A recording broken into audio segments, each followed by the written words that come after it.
Check करेंगे सभी लोग एक बार फटाफट से।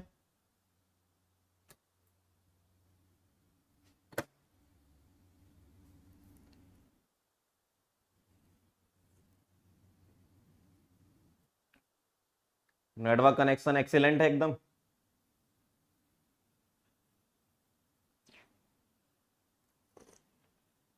भाई चाय में भी मलाई जम जाए ना, मजा आ जाता है भाई पी के एकदम।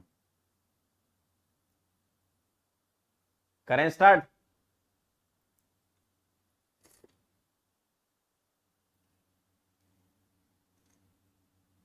भाई चाय में भी मलाई जम जाए ना, मजा आ जाता है भाई।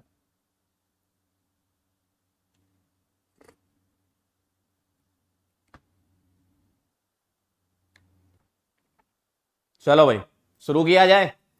Good evening, good evening, good evening सभी लोगों को, बहुत बहुत नमस्कार। वाह, चलो टीवी में भी कमेंट आ गए अपने, बढ़िया। कल मैंने आपको कल मैंने आपको एक होमवर्क दिया था, कर लिया क्या? कल मैंने आपको एक होमवर्क दिया था, कर लिया क्या सभी लोगों ने? बताओ। डीपीपी का बेटा सॉल्यूशन आपके पास आ जाएगा, आज आ जाएगा, आज नहीं तो कल आ जाएगा। कल के आप तो इसके लेक्चर के होमवर्क के बारे में बताओ, कर लिया होमवर्क सभी लोगों ने? अरे एकदम नमस्कार भाई, कर लिया एकदम सभी लोगों ने? चेक करें जरा।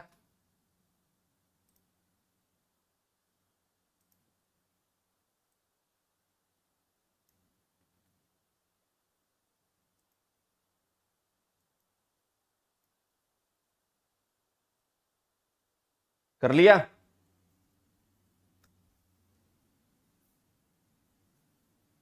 चलो शुरू करा जाए कहानी आज की।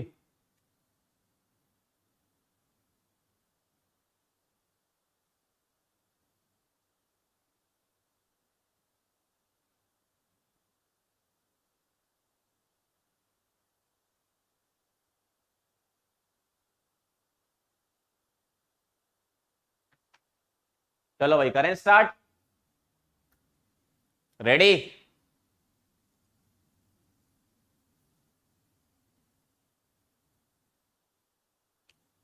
चलो होमवर्क वाला क्वेश्चन कुछ ऐसा था।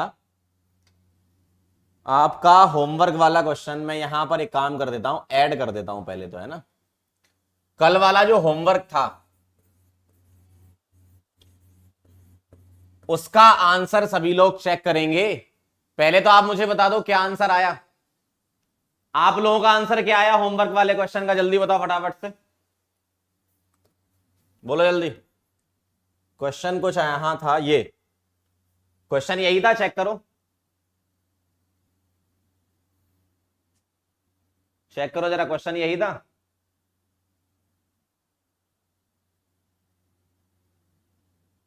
For a chemical reaction, check करें जरा, है ना। फॉर अ केमिकल रिएक्शन क्या कह रहे हैं? 2x plus Y give Z, the rate of appearance of Z is 0.05। ठीक है, तो मैं क्या लिख रहा हूं, पहले मैं इक्वेशन लिख लूं। इक्वेशन क्या है मेरे पास? 2x प्लस वाई से z, 2x प्लस वाई से क्या बना रहे हैं ये? इससे बना रहे हैं z।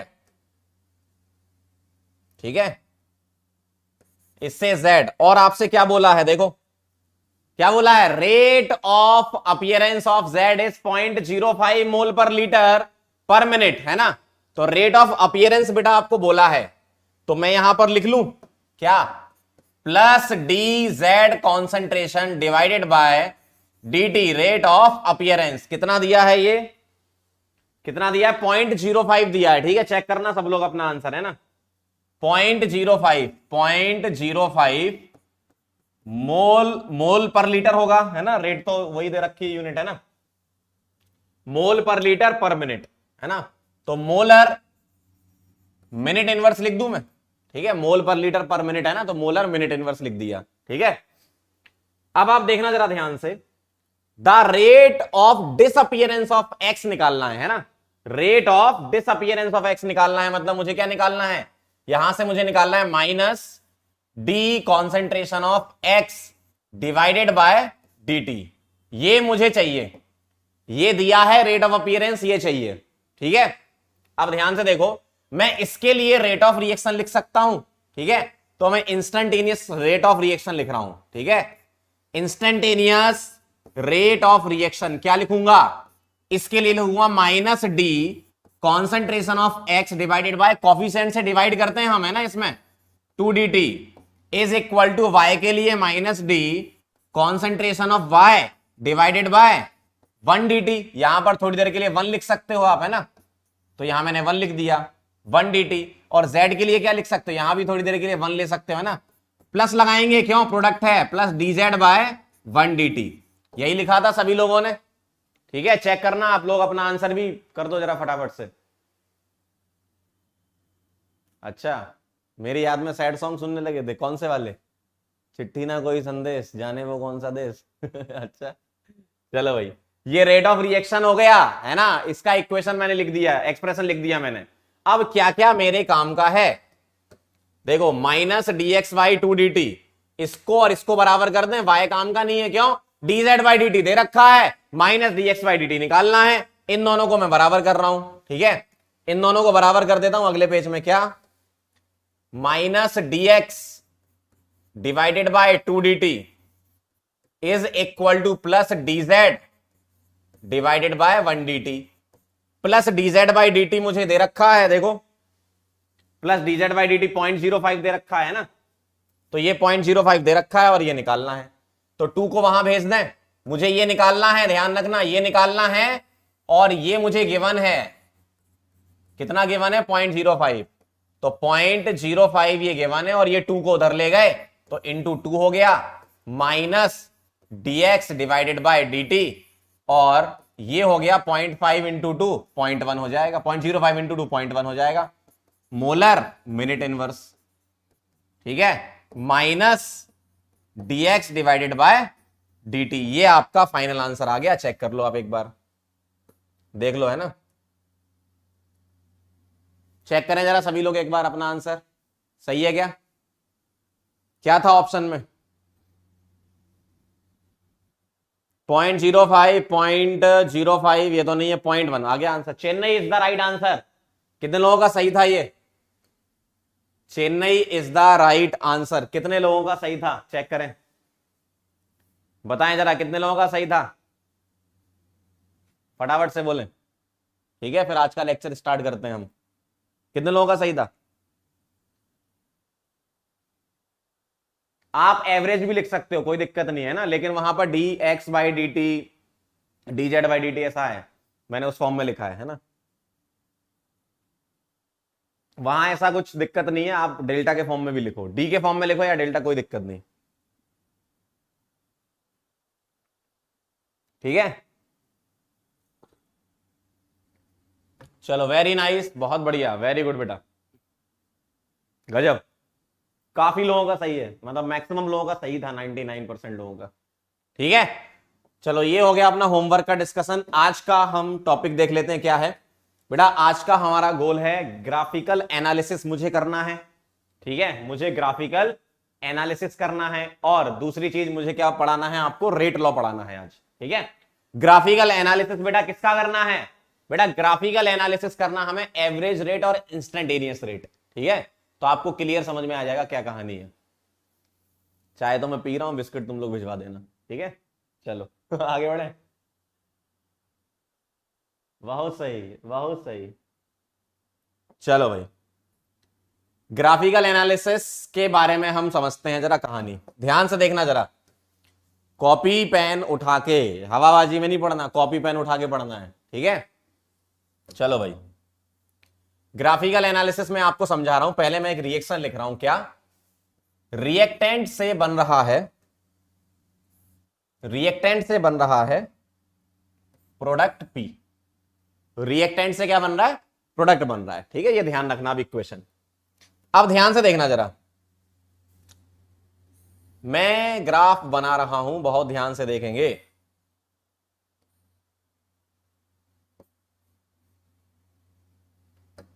मुझे एक बात बताओ,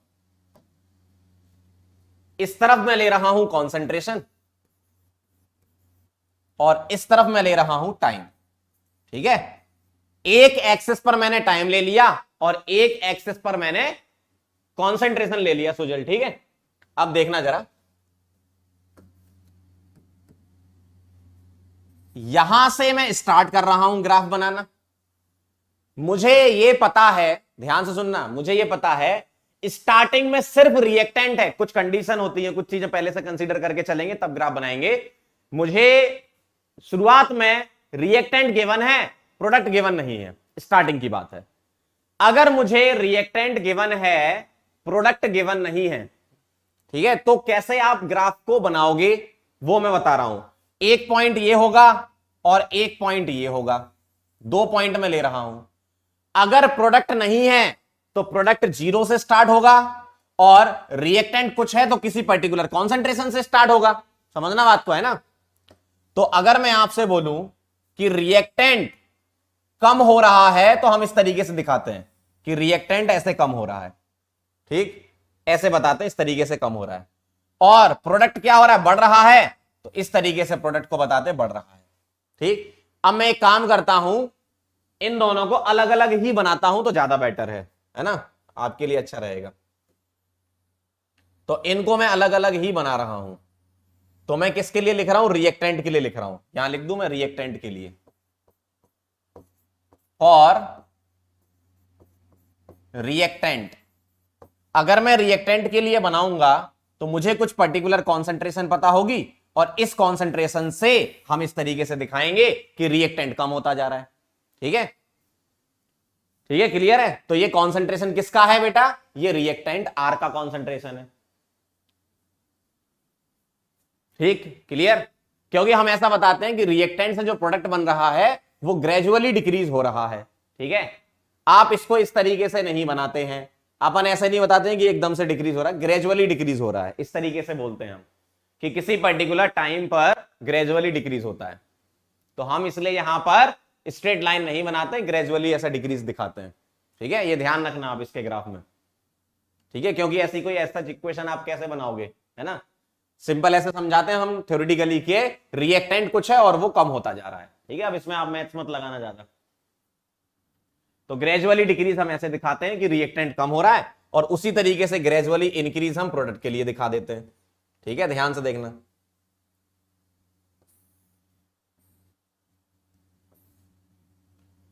हम इसको ऐसे दिखाते हैं कि इधर कॉन्सेंट्रेशन है और इधर क्या है, टाइम है। प्रोडक्ट के लिए लिख रहा हूं मैं, है ना। प्रोडक्ट स्टार्टिंग में नहीं है तो ये क्या होगा, धीमे धीमे बढ़ेगा। क्योंकि होता क्या है, देखो आप इसको ऐसे भी समझ सकते हो कि कभी रिएक्शन खत्म तो होती नहीं है, रिएक्टेंट से प्रोडक्ट बनता है ना। तो हम ऐसा बोलते हैं कि एक पॉइंट ऐसा आएगा कि जब इक्विलिब्रियम आ जाएगा, अगर तुम स्ट्रेट लाइन सोचोगे तो पूरा खत्म ही करा दोगे। ठीक है, तो ऐसा बोलते हैं हम कि रिएक्शन जो है वो मतलब कुछ हद तक बची रहती है। ठीक है, रिएक्टेंट कभी 0 नहीं होगा। रिएक्टेंट भाई, आप कोई रिएक्शन करा रहे हो, ठीक है, आप कोई रिएक्शन करा, मान लो PCl5 का आप डिकम्पोजिशन करा, तो बेटा कुछ तो लोगे ना, PCl5 के मोल लोगे, कॉन्सेंट्रेशन लोगे, कुछ तो लोगे। ठीक है, तो रिएक्टेंट 0 तो नहीं होगा बेटा, है ना। रिएक्टेंट 0 नहीं होगा, रिएक्टेंट किसी पर्टिकुलर कॉन्सेंट्रेशन से स्टार्ट होगा और प्रोडक्ट 0 से स्टार्ट होगा, ऐसा मानते हैं हम, है ना, कि स्टार्टिंग में ये है ये नहीं है। मतलब मान लो मैं ऐसा बोल रहा हूं कि ये 10 मोल्स है या इसकी कॉन्सेंट्रेशन 10 मोलर है और ये 0 है और रिएक्शन अब स्टार्ट हो रही है, मतलब आगे बढ़ रही है, तो रिएक्टेंट कम होता जाएगा, प्रोडक्ट बढ़ता जाएगा। ठीक है, अब ध्यान से देखना जरा, मैं ऐसा बोल रहा हूं आपसे, बहुत ध्यान से समझने की जरूरत है अब, है ना। किसी पर्टिकुलर टाइम पर, ध्यान से देखना, किसी पर्टिकुलर टाइम पर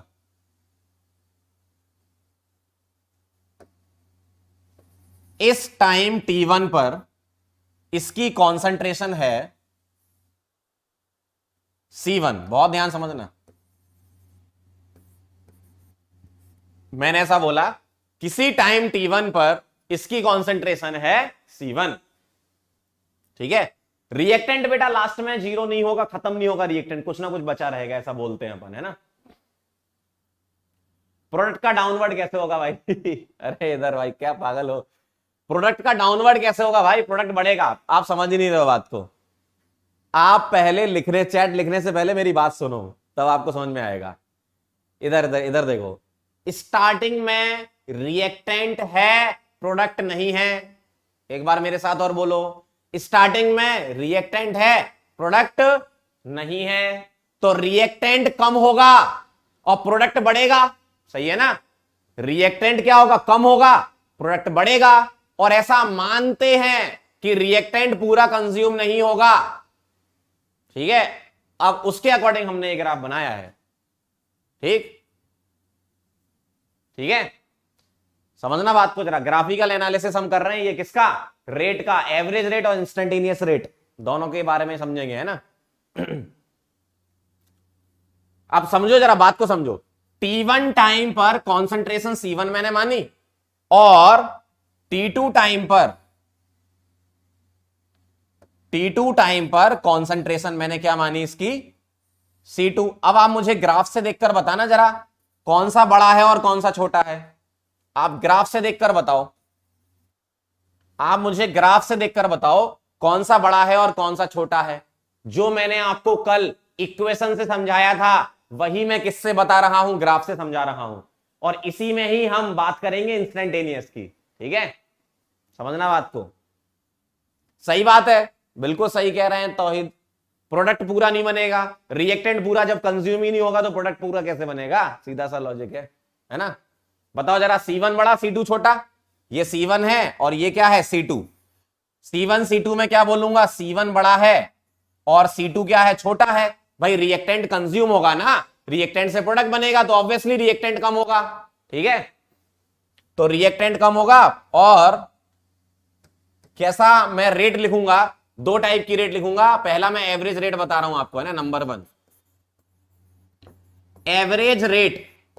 एवरेज रेट में क्या लिखूंगा? मैं लिखूंगा -C2 - C1। ऐसे लिखते थे लास्ट टाइम पे, मैंने इक्वेशन से समझाया था, आज मैं ग्राफ से समझा रहा हूं आपको, है ना? T2 - T1। टाइम तो हमेशा बड़ा होगा, इसमें तो किसी को कोई दिक्कत नहीं ना। टाइम बढ़ेगा तो बड़ा होगा। ठीक है, तो T2 बड़ा होगा, T1 छोटा होगा। क्लियर है यहां तक मामला? ये मैंने एवरेज रेट लिखी है, और किससे लिखी है? ग्राफ से। ठीक है, बताओ जरा, क्लियर है? इसके बाद मैं इंस्टेंटेनियस बताता हूं।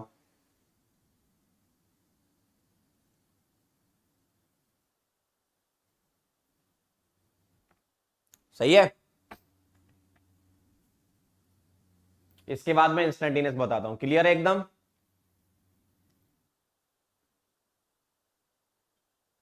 माइनस क्यों लगाया ये भी क्लियर है ना बेटा? ये याद करो, मैंने लास्ट टाइम बताया था, माइनस क्या बताता है? कि डिक्रीज हो रहा है, रिएक्टेंट है, कंज्यूम हो रहा है, डिसअपियरेंस है ना? चलो देखना आप जरा ध्यान से, ये मैंने एवरेज रेट लिखी है। ठीक है, अब ध्यान से देखना जरा, मैं यहां पर भी ऐसे ही कुछ कर रहा हूं। अगर मुझे प्रोडक्ट के लिए लिखना है, ध्यान से देखना, अगर मुझे प्रोडक्ट के लिए लिखना है तो मैं ऐसा मान लेता हूं कि यहां पर T1 टाइम पर प्रोडक्ट के लिए मान लेते हैं कुछ कॉन्सेंट्रेशन, है ना?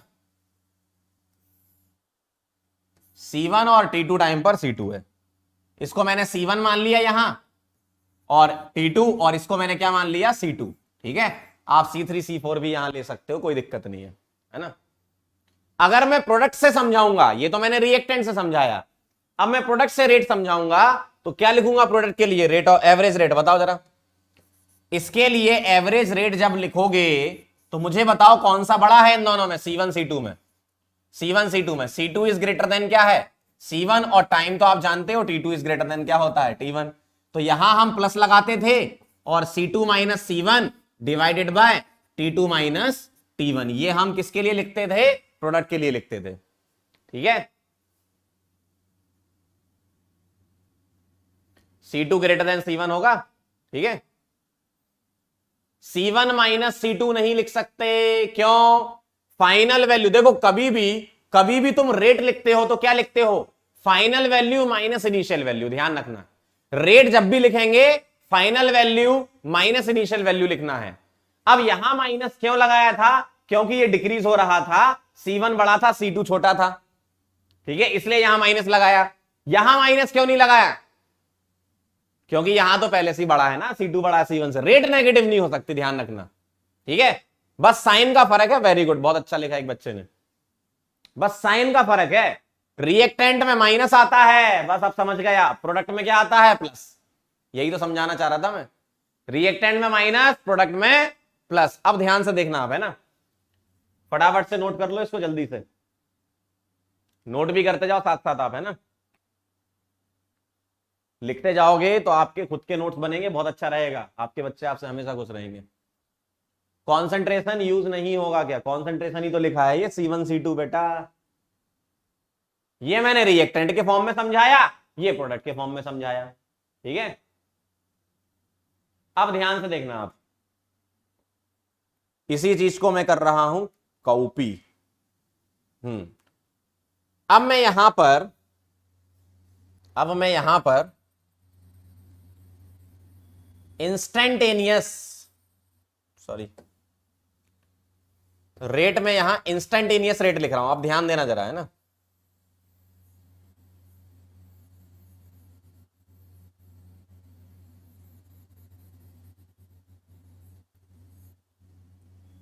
यहां एवरेज की जगह क्या लिख रहा हूं मैं, सेकंड नंबर का इंस्टेंटेनियस, ठीक है।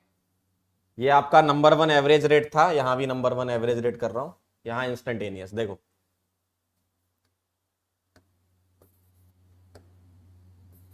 अब तुम्हें ध्यान देना है, इंस्टेंटेनियस रेट इसको कैसे लिखोगे, ठीक है, इंस्टेंटेनियस रेट को कैसे लिखोगे, ठीक, ध्यान से देना जरा, ध्यान से जो एवरेज रेट होती है उसी में ही हम इंस्टेंटेनियस लिखते हैं। कैसे, एवरेज रेट को कैसे बोलते हैं, when delta T tends to 0, ठीक है, डेल्टा टी टेंड्स टू 0, इसका किसका, एवरेज रेट का। जब डेल्टा टी टेंड्स टू 0 तो हम क्या बोल देते हैं उस टाइम पे, इंस्टेंटेनियस रेट बोल देते हैं।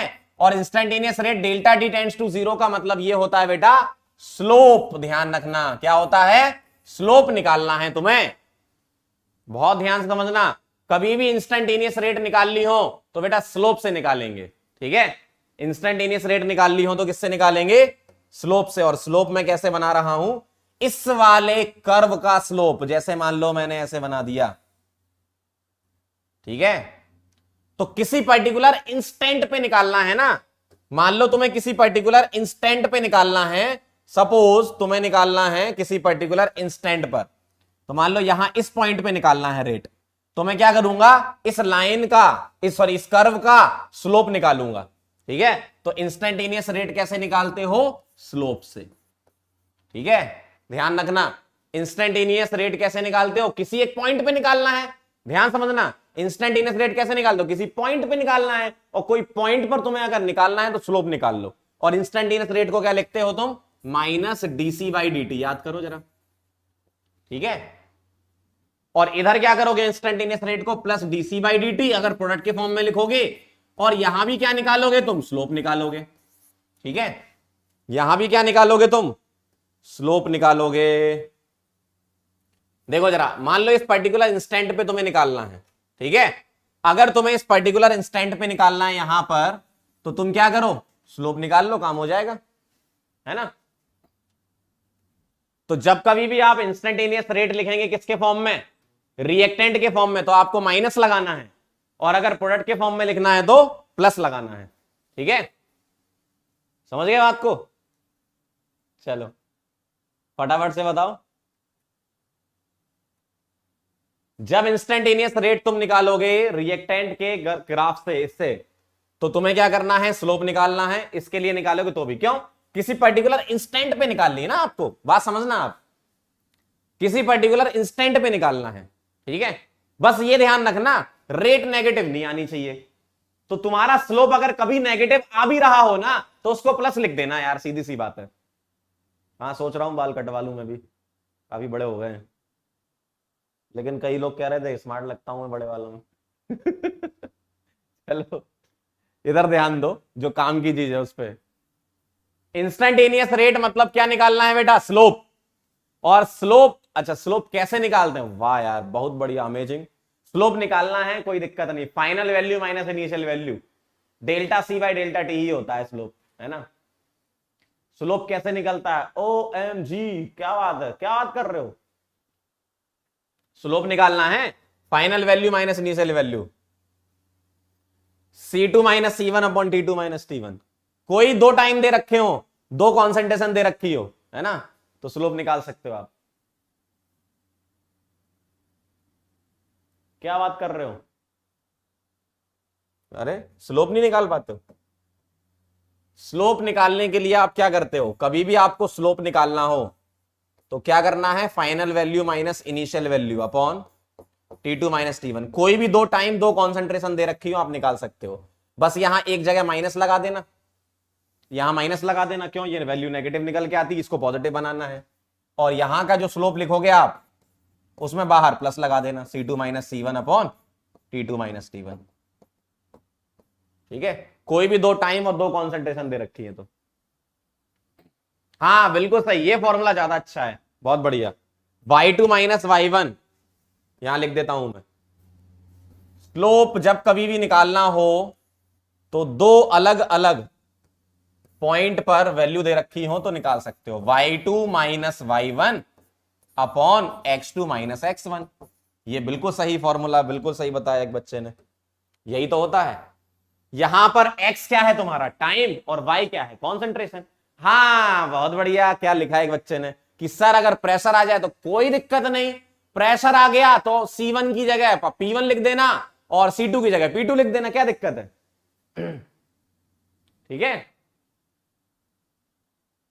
टेन थीटा, अरे वाह बहुत बढ़िया, तो स्लोप बिल्कुल सही है, टेन थीटा, वाह यार क्या क्या चीजें बता देते हो, टेन थीटा बहुत बढ़िया, मैथ्स में ये भी होता है, बिल्कुल सही। ठीक है, तो यहां पर जब आप स्लोप निकालोगे, ठीक है, तो मैं यहां पर ये हटा के लिख देता हूं, वो लिख देता हूं जो आपके काम का है, कुछ एंगल वगैरह दे रखा होगा यहां पर, है ना, तो आप क्या निकाल लेना, टेन थीटा निकाल लेना, बहुत बढ़िया।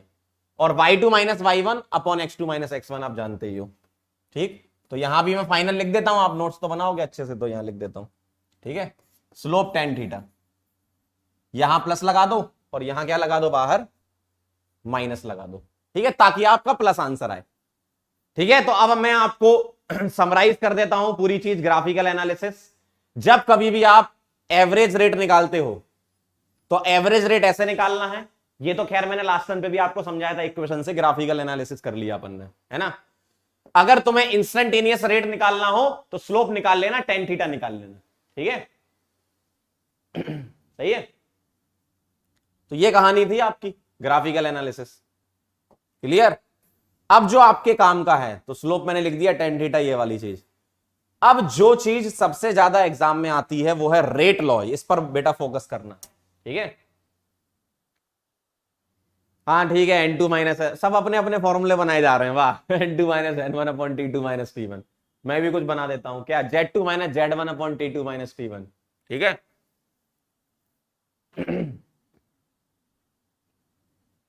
चलें आगे ना बेटा, एवरेज नहीं, सुनो जरा ध्यान से सुनो, ये जो बच्चे कह रहे हैं ना कि सर एवरेज ही हो गया, एवरेज नहीं है ये, देखो एवरेज में क्या होता है, आप इस टाइम इंटरवल में निकालते हो, T1 T2 C1 C2, तो ये होता है आपका एवरेज, मतलब एवरेज जब निकालोगे तो ये लगाओगे, ये चीज लगाओगे, और जब इंस्टेंटेनियस निकालोगे ना तो आपको इसके लिए कुछ यहां थीटा वगैरह दे रखा होगा, बस उससे टेन थीटा निकाल लो, क्योंकि पर्टिकुलर इंस्टेंट पे तुम्हें निकालना है। ठीक है, ऐसा होता है। ठीक है, कुछ थीटा वगैरह यहां गिवन होगा आपको, टेंशन मत लो।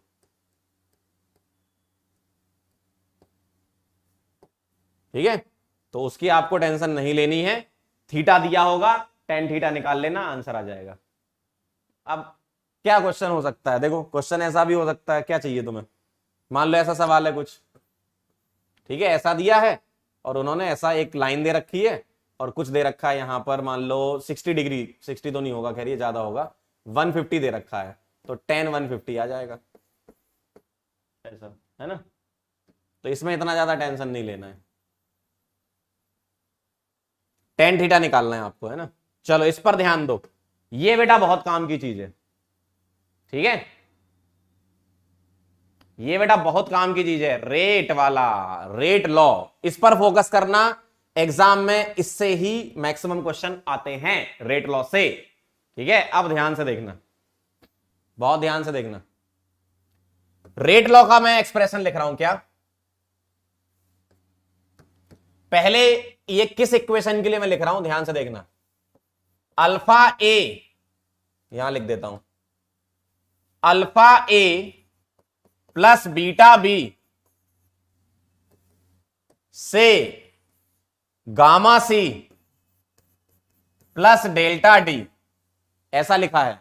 ठीक है, हम तो बचपन से ही स्मार्ट लगते हैं भाई, क्या बात कर रहा हो ब्रो। देखो ध्यान से देखना, alpha A plus beta B gamma C plus delta D. Rate law का पहले मैं आपको डेफिनेशन लिखा रहा हूं, ध्यान रखना। क्या, देखो रेट लॉ जो होता है ना, वो रेट ऑफ रिएक्शन के लिए होता है।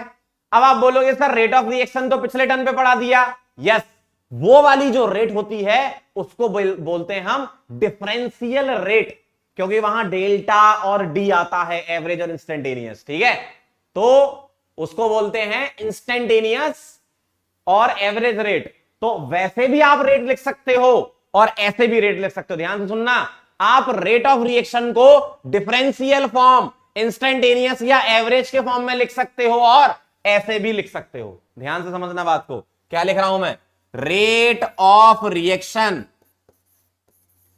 Is directly proportional, directly proportional,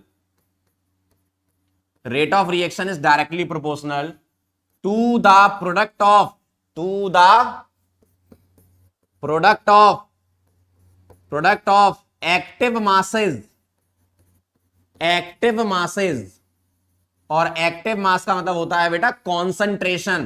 ठीक है, या इफेक्टिव कॉन्सेंट्रेशन जो रिएक्शन में पार्ट लेती है, ध्यान रखना, एक्टिव मासेस का प्रोडक्ट। ठीक है, ध्यान से सुनना, rate of reaction is directly proportional to the product of active masses of the reactants, of the reactants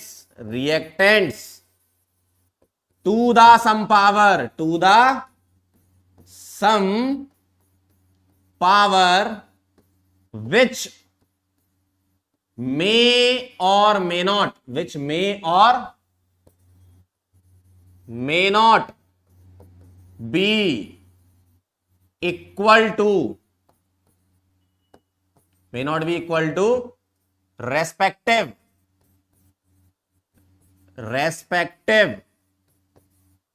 stoichiometric, पहले मैं डेफिनेशन लिख रहा हूं फिर समझाऊंगा, रेस्पेक्टिव स्टोइकियोमेट्रिक कोएफिशिएंट्स। अब आप इस डेफिनेशन को, सॉरी क्वेश्चन मार्क क्यों लगा, अब आप इस डेफिनेशन को 3 बार पढ़ेंगे, 3 बार पढ़ेंगे, 3 बार पढ़ो जरा, क्या लिखा है ये, रेट ऑफ रिएक्शन 3 बार, ध्यान से,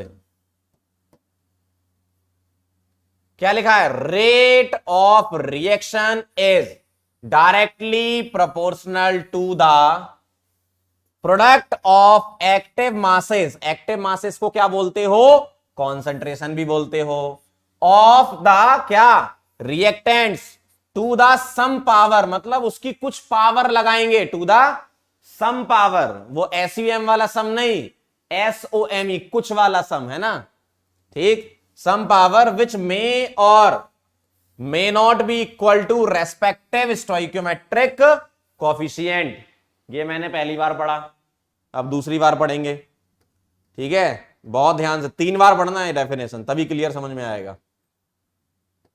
चलो अलग कलर से पढ़ेंगे अब, येलो येलो डट्टी फिल्लो, इधर इधर, rate of reaction is directly proportional to the product of active masses of the reactants to the sum power which may or may not be equal to respective stoichiometric coefficients। दूसरी बार पढ़ लिया, अब मैं rate law लिख के बताऊंगा, फिर definition पढ़ेंगे तो और क्लियर होगी। ठीक है, ध्यान से देखना,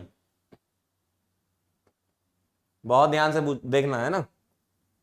अब मैं क्या कर रहा हूं, यहां पर अगेन इक्वेशन लिख रहा हूं ताकि मैं रेट लॉ लिख के बताऊं, alpha A plus beta B, ठीक है, इससे क्या बन रहा है, gamma C plus delta D. अब ध्यान से देखना, मैंने जो डेफिनेशन लिखी उसके अकॉर्डिंग ध्यान से देखना, R rate is directly proportional to, अब देखो जरा, लिखते भी जाएंगे पढ़ते भी जाएंगे, rate of reaction is directly proportional to, कहां तक पहुंच गए, कहां तक पहुंच गए, रेट ऑफ, अरे व्हाइट कलर नहीं, अलग कलर से, ये colour, rate of reaction is directly proportional to, यहां तक पहुंच गए आप, इतने में ही, कहां गया, देखो, rate of reaction is directly proportional to, ठीक है, rate of reaction is directly proportional to product of active masses, मतलब कॉन्सेंट्रेशन, एक्टिव मासेस मतलब क्या होता है, वो कॉन्सेंट्रेशन जो रिएक्शन में पार्ट लेती है, ध्यान से बेटा सभी आएंगे, ये सारे डाउट जो लिख रहा हो सब हो जाएंगे, ध्यान सुनना, rate is directly proportional to active masses, active masses कौन कौन से, ए और बी के, और एक्टिव मास क्या होता है बेटा, कॉन्सेंट्रेशन ही होती है, ठीक है, तो concentration of A into B, ठीक है। अब डेफिनेशन भी साथ साथ पढ़ना है, कहां तक पहुंच गए थे, यहां तक पहुंच गए थे, है ना, ठीक, rate of reaction is directly proportional to the product of active masses, जिसको क्या बोल रहे हैं, कॉन्सेंट्रेशन किसकी, ऑफ द रिएक्टेंट, सिर्फ रिएक्टेंट, प्रोडक्ट पे डिपेंड नहीं करेगा रेट, है ना, बहुत ध्यान से, बहुत ध्यान से, बहुत ध्यान से, तो कहां तक पहुंच गए, rate of reaction is directly proportional to product of active masses of reactants, यहां तक पहुंच गए, ठीक है, to the some power, to the some power, इसकी पावर x और इसकी power y, to the some power, कुछ पावर, मैंने मान लिया x और y, ध्यान सुनना, टू द सम पावर मतलब x और y रखना है, to the some power which may, मतलब अल्फा x के बराबर हो भी सकता है और नहीं भी हो सकता, ठीक है, और y बीटा के बराबर हो भी सकता है और y बीटा के बराबर नहीं भी हो सकता है, ये दोनों बातें ट्रू हैं बेटा, ध्यान रखना। अब कब कौन सा होगा वो भी आएगा, धीमे धीमे चलेंगे, सब समझ में आएगा, ठीक है। अब जरा डेफिनेशन पर फिर आ जाओ, कहां तक पहुंच गए थे, यहां तक पहुंच गए थे डेफिनेशन में, टू द, क्या कह रहे हैं देखो, टू द सम पावर, कुछ पावर, तो मैंने x और y मान लिया, टू द सम पावर मतलब x और y मान लिया, which may or may not be equal to respective stoichiometric coefficient. अब ये स्टोइकियोमेट्रिक कोफिशिएंट क्या है, स्टोइकियोमेट्रिक कोफिशिएंट क्या है, इनको बोलते हैं स्टोइकियोमेट्रिक कोफिशिएंट, कौन कौन से, अल्फा, बीटा, गामा, डेल्टा, ये क्या है, इनको बोलते हैं स्टोइकियोमेट्रिक कोफिशिएंट, ठीक है, स्टोइकियोमेट्रिक कोएफिशिएंट, ठीक है, जिसमें से ये दोनों रिएक्टेंट के हैं, अल्फा बीटा किसके कोएफिशिएंट है, रिएक्टेंट के, और गामा डेल्टा किसके लिए है, प्रोडक्ट के लिए, इनको बोलते हैं स्टोइकियोमेट्रिक कोएफिशिएंट। अब जरा ध्यान दो, अब जरा ध्यान दो, आपने क्लास 11th में, ध्यान सुनना, आपने क्लास 11th में एक लॉ पढ़ा था, क्या था वो, ध्यान से सुनना, law of mass action, class 11th में पढ़ा था, law of mass action, Goldberg और बागे, गोल्डबर्ग थे जीजाजी और बागे थे साले, ठीक है, उन्होंने जो लॉ ऑफ मास एक्शन बोला था उसमें यह बोला था कि rate of reaction is directly proportional to product या एक्टिव मासेस, ठीक है, product of active masses of A and B reactant, और उसकी पावर उन्होंने अल्फा और बीटा बताई थी। तो बहुत ध्यान से सुनना, लॉ ऑफ मास एक्शन अलग होता है और रेट लॉ अलग होता है, बात समझ में आई, ये कहां होता है, ये होता है केमिकल इक्विलिब्रियम में, ये कहां होता है, केमिकल इक्विलिब्रियम में, ठीक है, तो law of mass action chemical equilibrium में, और रेट लॉ, ध्यान से समझना, रेट लॉ ये होता है R is directly proportional to A की कुछ पावर, वो स्टोइकोमेट्रिक कोफिशिएंट के बराबर हो भी सकती है और नहीं भी हो सकती है। ये कहां होता है? केमिकल काइनेटिक्स में। बहुत ध्यान से बात समझना, क्योंकि कई लोग क्या है इसमें परेशान हो जाते हैं कि सर ये लॉ ऑफ मास एक्शन ही अपना रेट लॉ है क्या?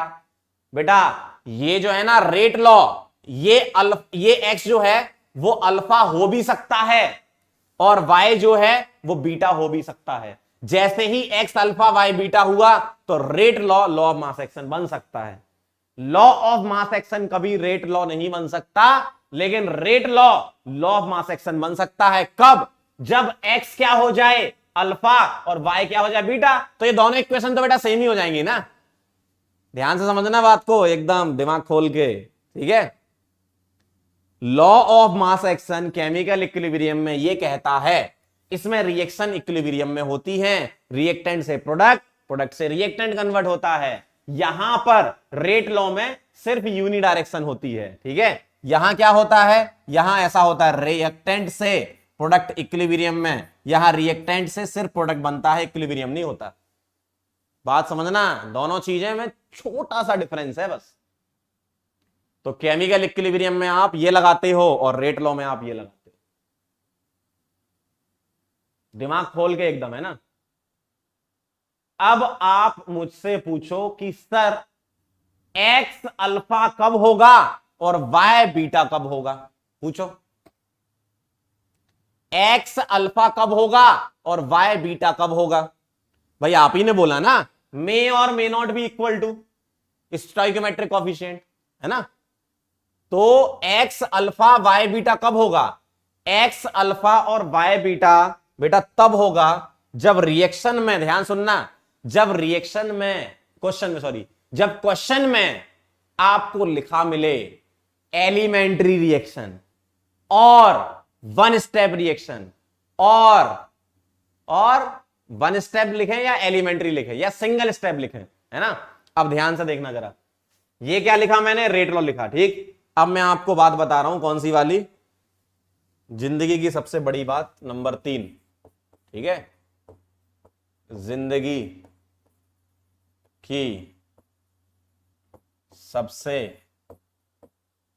बड़ी बात नंबर 3, तीसरी है, ध्यान सुनना। x is equal to alpha और y is equal to beta कब होगा? यह आपका सवाल होना चाहिए। और मेरा जो जवाब है वो ये है, जब रिएक्शन में, सॉरी क्वेश्चन में, रिएक्शन नहीं, जब क्वेश्चन में, पढ़ना ध्यान से, क्वेश्चन है ना, जब क्वेश्चन में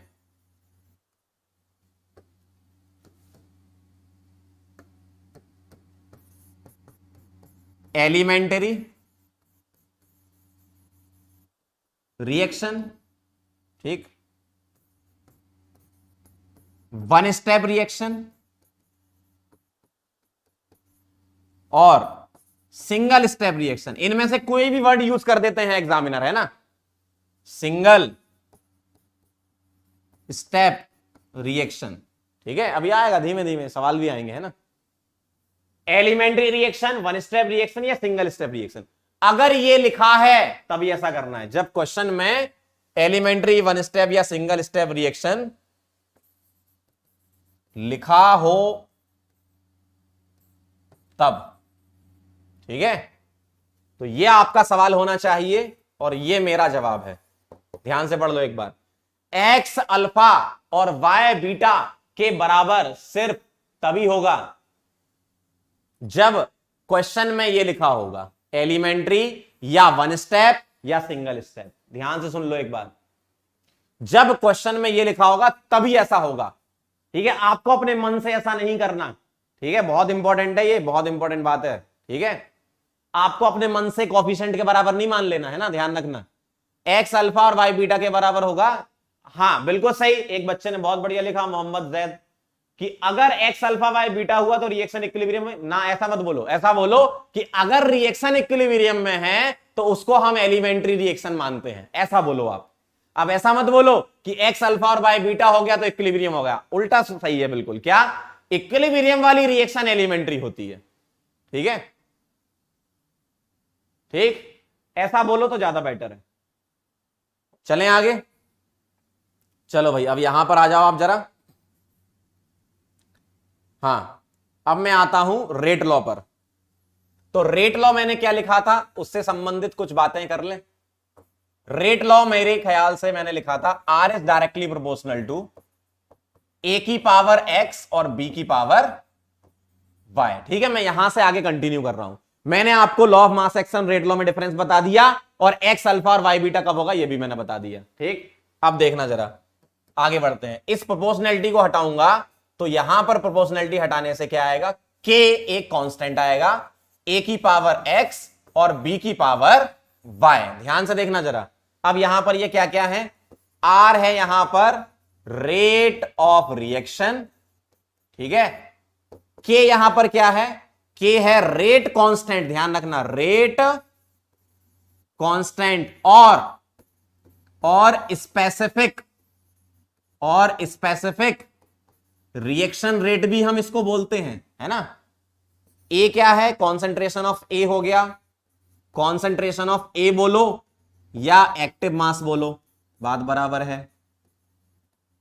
ठीक है। और बी क्या हो गया, ये भी अपना क्या, कॉन्सेंट्रेशन ऑफ बी बोलो या एक्टिव मास बोलो, ठीक। अब ध्यान से देखना, एक्स और वाई क्या है, ठीक, एक्स को बोलते हैं ऑर्डर, ध्यान सुनना, order with respect to A, और वाई क्या है, order with respect to B. Actual में जिसने थ्योरी बनाई उसको ऑर्डर की जगह पावर यूज करना चाहिए था वर्ड, है ना। तो आप तो ये समझ लो ऑर्डर का मतलब क्या होता है, एक तरीके से पावर होता है। ऑर्डर का मतलब पावर है, ए की पावर एक्स बी की पावर वाई, तो ये पावर क्या है, ऑर्डर है। और पावर से क्या पता चलता है, सिंपल अगर मैथ्स बताऊं मैं आपको, पावर से क्या पता चलता है, मान लो जैसे एक इक्वेशन है y is equal to X square और y is equal to X cube, तो पावर से ये पता चलता है कि x की वैल्यू हम कुछ रखें, मान लो x की मैंने 2 रख दी, यहां भी और यहां भी, ठीक है, तो y क्या आ गया 2 स्क्वायर और यहां y क्या आ गया 2 का क्यूब, तो यहां से y आ गया 4 और यहां से y आ गया 8। मतलब पावर चेंज करने पर रिजल्ट अलग अलग आते हैं, ऐसा होता है, पावर का मतलब यही होता है ना। तो ऑर्डर क्या होती है, ऑर्डर का मतलब है कि रेट किस तरीके से बदल रही है ऑर्डर चेंज करने पर या पावर चेंज करने पर, ठीक है सर। लेकिन सिंगल स्टेप रिएक्शन तो 1 डायरेक्शन में होती है और इक्विलिब्रियम तो 2 डायरेक्शन। ओ भैया हाँ, ये गड़बड़ हो जाएगा। इक्विलिब्रियम वाली जो रिएक्शन है उसको एलिमेंट्री बोलते हैं, ऐसा नहीं कि एक स्टेप आगे और एक स्टेप पीछे, ठीक है। सिंगल, देखो बहुत ध्यान से सुनना जो बात मैं बोल रहा हूं, एलिमेंट्री रिएक्शन, 1 स्टेप रिएक्शन और सिंगल स्टेप रिएक्शन, ये ध्यान रखना। 1 स्टेप रिएक्शन का मतलब ये नहीं कि भाई आगे पीछे, समझना बात को जो मैं बोल रहा हूं। इक्विलिब्रियम वाली रिएक्शन जो है वो एलिमेंट्री रिएक्शन में आती है, इसलिए law of mass action define होता है वहां। देखो लॉ ऑफ मास एक्शन और रेट लॉ दोनों अलग अलग चीजें, पहले तो आप ये समझ लो, नहीं तो दोनों के नाम सेम होते ना है ना, दोनों अलग अलग चीजें हैं। लॉ ऑफ मास एक्शन और रेट लॉ दोनों अलग अलग चीजें। रेट लॉ को तुम लॉ ऑफ मास एक्शन जैसा बोल सकते हो, जैसा बोल सकते हो, ध्यान सुनना, रेट लॉ को तुम लॉ ऑफ मास एक्शन जैसा ट्रीट कर सकते हो, कब, जब यूनिडायरेक्शन एलिमेंट्री रिएक्शन लिखा हो या 1 स्टेप रिएक्शन लिखा हो। अभी हमें इक्विलिब्रियम के बारे में बात नहीं करनी, इक्विलिब्रियम वाली बातें लॉ ऑफ मास एक्शन लगाया करो सीधा सा। हम किस वाले चैप्टर में है, केमिकल काइनेटिक्स में है, तो यहां पर तुम्हें एक ही एरो वाली रिएक्शन मिलेंगी, 2 वाली एरो वाली रिएक्शन भी हो सकता है आगे मिले, ठीक है। बहुत ध्यान सुनना जो मैं बोल रहा हूं। बहुत बढ़िया। तो ये समझ गए आप ऑर्डर या पावर का मतलब क्या होता है, ठीक है। अब ध्यान से समझना जरा, बहुत ध्यान से। ओ भैया x पावर 3 2 कैसे हुआ, मैंने माना अपनी तरफ से यार, क्या पागल हो। देखो मैंने ये माना कि y is equal to X square एक मैथमेटिकल इक्वेशन है और y is equal to X cube कोई दूसरी मैथमेटिकल इक्वेशन है, मैंने ऐसा मान लिया। मैंने अपनी तरफ से ये पावर चेंज कर दी, ठीक है, मैंने ये पावर चेंज कर दी। तुम ऐसा मान लो rate is equal to concentration of A का होल स्क्वायर और rate is equal to concentration of A का होल क्यूब। मान लो ये दोनों डिफरेंट रिएक्शन की रेट है, सपोज ऐसा है ना, डिफरेंट रिएक्शन की रेट है, तो ए को चेंज करोगे, मान लो ए तुमने 2 मोल रखा, ठीक है, 2 मोलर रखा, 2 स्क्वायर आएगा मतलब 4 आएगी रेट, और यहां मैंने 2 ही रखा सेम कॉन्सेंट्रेशन पर, तो रेट क्या आई 8। तो ये किससे डिसाइड हुआ बेटा, ये किससे डिसाइड हुआ, ये डिसाइड हुआ तुम्हारा पावर से, और इन्हीं पावर को ऑर्डर बोलते हैं, ठीक है। देखो भव्या जी, मैं आपको बता दूं कई लोग बड़ा कंफ्यूज हो रहे हैं। अब मैं आपको एक बात क्लियर करना चाहता हूं, लॉ ऑफ मास एक्शन जो होता है वो इसके लिए होता है, ठीक है। अब तुम इसमें इसके लिए भी तुम लॉ ऑफ मास एक्शन लगाते हो और इसके लिए भी लगाते हो, सही बात है ना, rate of forward reaction, rate of backward reaction, तो तुम इंडिविजुअल रिएक्शन को एलिमेंट्री मानते हो ना, तभी तो तुम R F is equal to R भी करते हो। अब तुम मुझे केमिकल इक्विलिब्रियम में ले जा रहे हो, अब मुझे समझाना पड़ेगा आपको, है ना, ध्यान से सुनना। जब तुम लॉ ऑफ मास एक्शन लिखते हो तो तुम इसका आर एफ लिखते थे, इसका आर बी लिखते थे, आर एफ बराबर आर बी, तो तुम इंडिविजुअल रिएक्शन कंसीडर करते थे लॉ ऑफ मास एक्शन में, जिसको तुम एलिमेंट्री बोलते थे, तभी वहां पर क्या अल्फा और बीटा लिया करते थे और गामा और डेल्टा भी लिया करते थे। क्लियर है एकदम, कंफ्यूज मत होना। कई लोग पूछ रहे हैं सर ये आपने एलिमेंट्री कैसे ले ली, बेटा इंडिविजुअल रिएक्शन तुम लेते हो ना, तभी तो तुम आर एफ आर बी खेलते हो, याद करो, rate of forward reaction is equal to rate of backward reaction, और तुम इक्विलिब्रियम बोल देते हो। क्लियर है एकदम, हाँ 11वीं फेल वाले ही लोग हैं चलो ठीक है, क्लियर एकदम, आगे चलें, चलो भाई। तो ये कहानी थी यहां तक, चलो भाई, ये हो गया आपका क्या, रेट लॉ वगैरह, पावर वगैरह समझ गए, ऑर्डर क्या होती है। अब ऑर्डर से रिलेटेड कुछ पॉइंट है, ध्यान से सुनना। पहला पॉइंट है एक्सपेरिमेंटल क्वांटिटी होती है ऑर्डर, ऑर्डर थ्योरेटिकल नहीं होती, एक्सपेरिमेंट से निकालते हैं। कैसे निकालते हैं कि भैया किस कॉन्सेंट्रेशन पर रेट कैसे चेंज हो रही है, उसी के हिसाब से हम ऑर्डर निकाल लेते हैं। मैं आपको निकालना बताऊंगा एक्सपेरिमेंट के हिसाब से, मैं आपको एक्सपेरिमेंट से निकालना भी बताऊंगा नेक्स्ट टर्न पे, ठीक है। अभी अपन बेसिक चीजें समझ रहे हैं। ऑर्डर क्या होती है, एक्सपेरिमेंटल होती, थ्योरेटिकल नहीं होती, एक्सपेरिमेंट से निकलती ऑर्डर, क्योंकि कुछ पावर लगानी ना। आप रेट लॉ की डेफिनेशन पढ़ो, क्या बोल रहे थे वहां पे, कुछ पावर, भैया कुछ पावर लगानी ना, तो कुछ पावर का कैसे पता चलेगा, एक्सपेरिमेंट करने पड़ेंगे, है ना, वो मैं बताऊंगा कैसे करने। ऑर्डर क्या होता है, कोफिशिएंट के बराबर, यह भी मैंने बता चुका हूं। ऑर्डर कोफिशिएंट के बराबर तभी होगा जब क्वेश्चन में वन स्टेप, सिंगल स्टेप या एलिमेंट्री रिएक्शन लिखा हो, तभी ऐसा करना है। मतलब एक्स को तुम अल्फा और वाई को बीटा कब बोलोगे, जब ये सारी बातें हो, या तो ऐसा लिखा हो या ऐसा लिखा हो या ऐसा लिखा हो, ठीक है। Order can be positive, negative, zero, fractional. भैया ऑर्डर क्या है, पावर है ना, तो पावर कुछ भी हो सकती है, पॉजिटिव भी हो सकती है, नेगेटिव भी हो सकती है, जीरो भी हो सकती है और फ्रैक्शनल हो सकती है, पावर कुछ भी हो सकती है, ध्यान रखना है ना।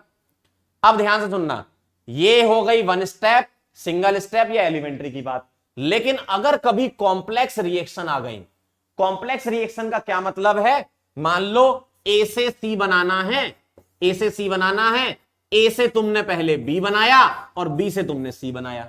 ध्यान से सुनना, अगर तुम्हें ए से सी बनाना है तो आप ए से सी डायरेक्ट नहीं बना रहे हो, इस वाले पाथ से बना रहे हो, तो इसको बोलते हैं अपन कॉम्प्लेक्स रिएक्शन, ठीक है। इसको मैं हटा देता हूं थोड़ी देर के लिए।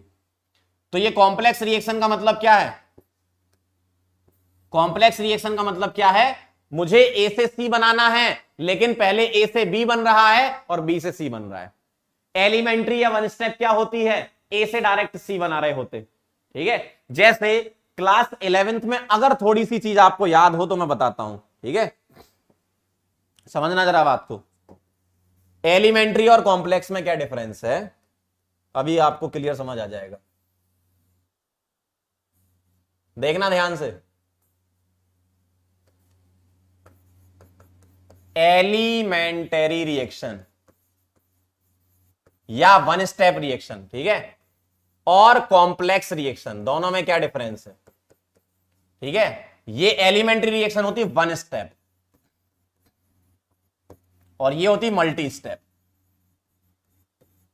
ठीक है, ये डिफरेंस है, वन स्टेप और ये मल्टी स्टेप, ठीक है। अब ध्यान से समझना, मान लो तुम्हें ए से बनाना है, ए से तुम डायरेक्ट सी बना रहे हो, वन स्टेप में बना रहे हो, ए से सी डायरेक्ट बना रहे हो, तो ये बोलेंगे हम इसको सिंगल स्टेप या एलिमेंट्री रिएक्शन। लेकिन अगर तुम्हें ए से सी बनाना है तो ए से पहले तुमने बी बनाया और बी से फिर तुमने सी बनाया। जैसे क्लास 11th में याद करो, मान लो मेरे पास प्रोपीन है, इसकी रिएक्शन HCl से कराना है, तो क्या होगा, पहले कार्बोकेटाइन बनेगा और उसके बाद फिर यहां ऐसा बनेगा। मुझे इससे ये बनाना था लेकिन वाया कार्बोकेटाइन बनेगा, ऐसा होता है।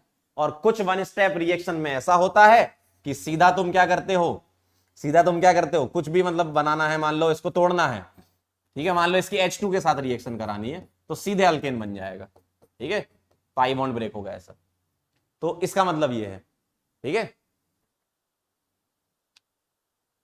खुशी राय का कहना है, sir I am still confused between equilibrium and rate law. देखो मैं आपको फिर से एक बार समझाता हूं, रेट लॉ का मतलब होता है केमिकल काइनेटिक्स वाला चैप्टर, ठीक है, और इक्विलिब्रियम का मतलब होता है law of mass action, chemical equilibrium chapter का मतलब।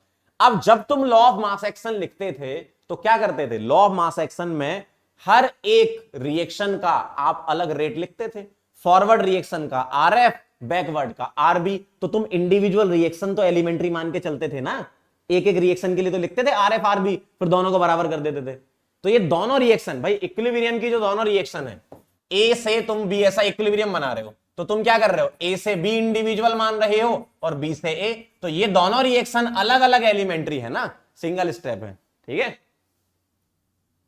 अब तो समझ में आ जाना चाहिए, 11वीं पास हो तुम लोग अब तो समझ आना चाहिए भाई। एलिमेंट्री रिएक्शन का मतलब ही है वन स्टेप, तो तुम इक्विलिब्रियम वाली रिएक्शन को 2 स्टेप क्यों बोल रहे हो, इंडिविजुअल तो वन स्टेप है ना, ठीक है। चलो यहां वापस आते हैं, एलिमेंट्री और कॉम्प्लेक्स समझ गए, ये वन स्टेप होती है, सीधे बन रहा है, और ये मल्टी स्टेप में बन रहा है, ठीक है। चलें आगे, ये क्लियर है एकदम। ऑर्डर कैसे चूज करें, बिल्कुल सही सवाल, वो मैं आपको निकालना बताऊंगा, ठीक है।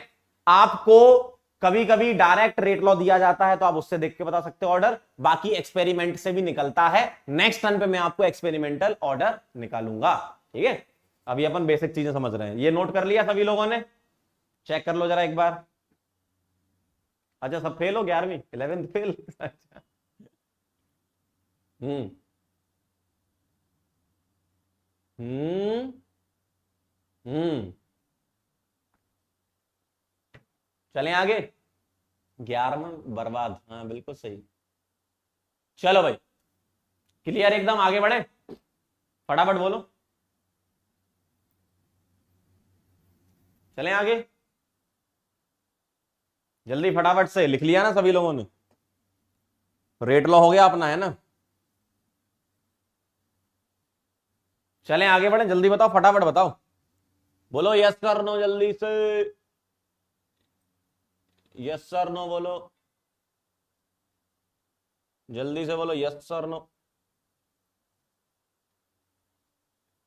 चलें आगे,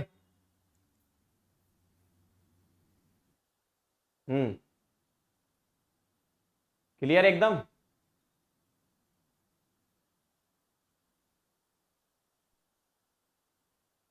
चलो आगे बढ़ते हैं, लिखते जाओ ये साथ साथ, है ना। तो ये हो गया आपका रेट लॉ। अब चलते हैं बेटा यूनिट पर, के की यूनिट देखना जरा, है ना।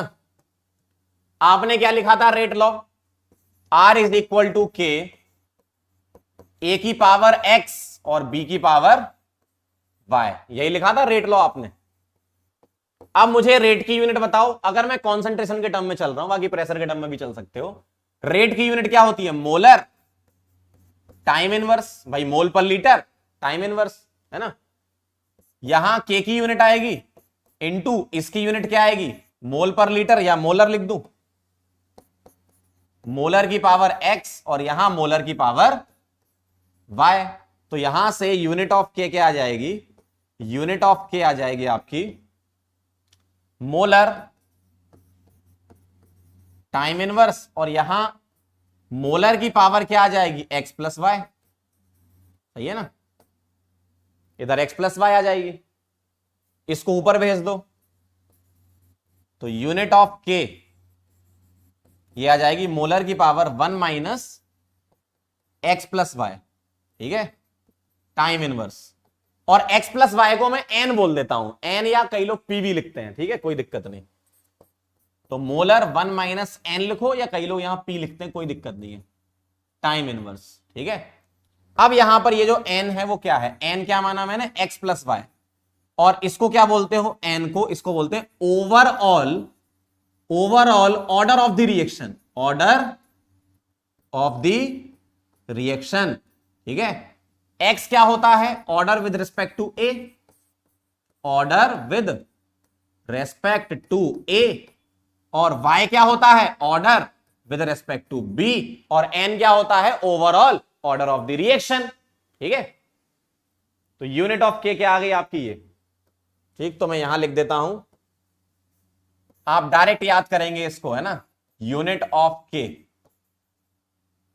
इज इक्वल टू मोलर की power 1 minus n time inverse. ठीक है, टाइम आपको सेकंड में, मिनट्स में, आवर्स में दे सकते हैं।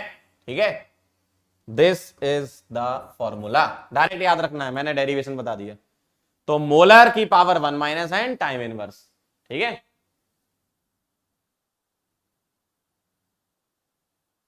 एक बच्चे ने डाउट पूछा, सर का हम बता सकते हैं कि और ये single step reaction stoichiometric coefficient, हाँ सही है ना, कभी क्वेश्चन में सिंगल स्टेप लिखा हो ना, कोएफिशिएंट के बराबर ही x और y हो जाएगा, कोई दिक्कत नहीं। ठीक है, तो ये यूनिट ऑफ k हो गई।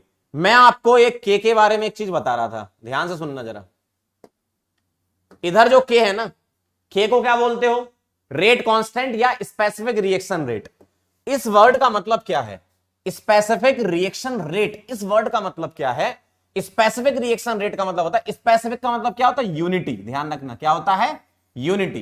तो जब मैं कॉन्सेंट्रेशन ऑफ ए को 1 रख दूं, 1 मोलर, और बी को भी 1 रख दूं, तो उस टाइम पर जो रेट होता है वो के बराबर होता है, इसलिए यहां स्पेसिफिक रिएक्शन रेट वर्ड बोल रहे हैं। समझना बात को, स्पेसिफिक रिएक्शन रेट का मतलब क्या होता है, जब तुम्हारी कॉन्सेंट्रेशन 1 मोलर हो जाए तो उस टाइम पर रेट कांस्टेंट के बराबर हो जाती है, रेट कांस्टेंट के बराबर हो जाती है, इसलिए बोला है स्पेसिफिक रिएक्शन रेट। ठीक है, तो ये ध्यान रखना, प्रोडक्ट के लिए रेट लॉ नहीं होता, प्रोडक्ट के लिए बेटा रेट लॉ नहीं होता, रेट लॉ हमेशा रिएक्टेंट के लिए डिफाइन होता है। ठीक है, लॉ ऑफ मास एक्शन होता था प्रोडक्ट के लिए, यही तो डिफरेंस है। ठीक है, तो ये थोड़ा सा के बारे में समझाना था, मैंने समझा दिया, यूनिट ऑफ के हो गया। ठीक है, अब के जो होता है वो किस बात पे डिपेंड करता है भाई, जो स्पेसिफिक रिएक्शन रेट या रेट कांस्टेंट है ये किस बात पर डिपेंड करता है, देखो, के depends on the temperature and is independent of the concentration of the reactants and, लिख देता हूं मैं, और एंड प्रेशर। ठीक है, इन सब पे इंडिपेंडेंट होता है, कॉन्सेंट्रेशन पे भी और प्रेशर पे भी। ठीक, तो के डिपेंड करता सिर्फ किस पर, टेम्परेचर पर। के डिपेंड करता किस पर, टेम्परेचर पर। अब ये कैसे डिपेंड करता है ये आगे हम पढ़ेंगे, है ना। अगला देखो, एट अ फिक्स्ड टेम्परेचर के is a constant and is a characteristic of the reaction. मतलब फिक्स टेम्परेचर पर के कांस्टेंट होता है, टेम्परेचर चेंज करोगे तो के चेंज हो जाएगा, रेट कांस्टेंट चेंज हो जाएगा। अब ये रेट कांस्टेंट का टेम्परेचर पर कैसा वेरिएशन होता है ये हम आगे पढ़ेंगे, ध्यान रखना। ठीक है, लार्जर वैल्यू ऑफ के indicates fast reaction and small के इंडिकेट्स स्लो रिएक्शन। बस ये सिग्निफिकेंस समझ लो आप, क्या, अगर के ज्यादा होगा तो फास्ट रिएक्शन होगी और के अगर कम होगा तो स्लो रिएक्शन होगी। ठीक है, और K डिपेंड्स ऑन टेम्परेचर। ये सारे पॉइंट जो लिखे हैं उससे मैं निकाल के बताता हूं। K डिपेंड्स ऑन टेम्परेचर, ठीक है, बाकी कॉन्सेंट्रेशन और प्रेशर पे डिपेंड नहीं करती, ठीक है, क्लियर। चलो भाई आराम से इसको नोट कर लेना आप, जो बातें लिखी हैं, ठीक। अब जरा सवाल हो जाएं, ठीक है। 2a से क्या बन रहा है, b, ठीक है, मैं यहां पे लिख देता हूं। 2a से बन रहा है b और K दिया है 2 इंटू 10 की power -6 second inverse. Find order of the reaction, order निकालना है, ऑर्डर ऑफ रिएक्शन, मतलब तुम्हें n की वैल्यू चाहिए, ठीक है, n की वैल्यू चाहिए। चलो फटाफट बोलो, तुम्हें n की वैल्यू निकालनी है बेटा। हाँ, ऑर्डर कैसे पहचानेंगे बेटा, अभी आज तो नहीं पहचान पाएंगे, कल पहचानेंगे ऑर्डर। अभी तो आपको क्वेश्चन में गिवन होगा, रेट लॉ में, है ना। पीछे वाला नहीं लिख पाए, लिख लो भाई, पीछे वाला लो, पीछे वाला लिख लो। K किस किस बात पे डिपेंड करता है,